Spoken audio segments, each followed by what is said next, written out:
మరణాన్ని జయించి లేచిన రోజు కనుక ఈ ప్రభువైన యేసుక్రీస్తు వారి కోసం నేను ప్రకటిస్తూ ఉన్నాను. ఈ మరణం తర్వాత ప్రభువైన యేసుక్రీస్తు వారు ఎక్కడికి వచ్చారు, ఎవరి దగ్గరికి వచ్చారని మనం బైబిల్ చూసినట్లయితే, వాక్యం చూసినట్లయితే, యేసు ప్రభువును ఎవరైతే ఫాలో అవుతూ ఉన్నారో, యేసు ప్రభుని ఎవరైతే తెలుసుకుని ఉన్నారో, యేసు ప్రభుని ఏ 11 మంది అయితే వెంబడిస్తూ ఉన్నారో, ఆ దినాల్లో మత గ్రంథాలు చూసినట్లయితే యూదులు, పరిసయ్యులు, సద్దుకాయులైన వారు ఒక తెగ ఉన్నారు.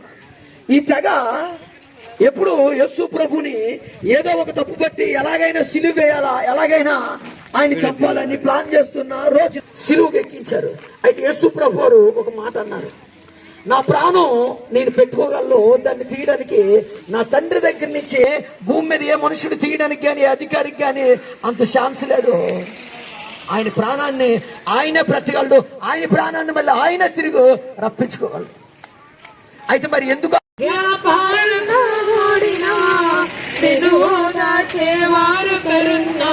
వాస్తవం కలిగినా నీ స్థితి మార్చువాడు సత్యం కలిగినా నేను దాచేవారు కరున్నారని వాస్తవం కలిగినా నీ స్థితి మార్చువాడు సువార్త పత్రికలు పంచండి ఎవరికైనా.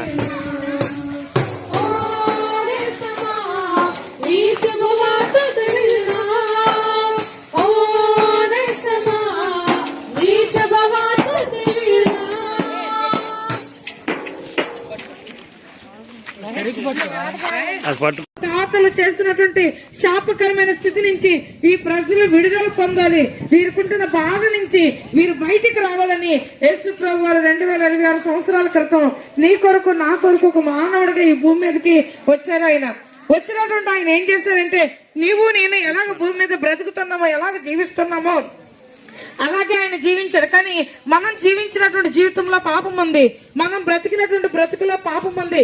తల్లి గర్భంలో మనం పుట్టడమే పాపంతో పుట్టాం. జన్మతః కర్మ పాపాలు మనకి సంభవిస్తాయి. ఎందుకంటే మనుషుల మధ్య బ్రతుకుతున్నాం కనుక మనుషుల యొక్క నడవడికను బట్టి, మనుషుల యొక్క మానసిక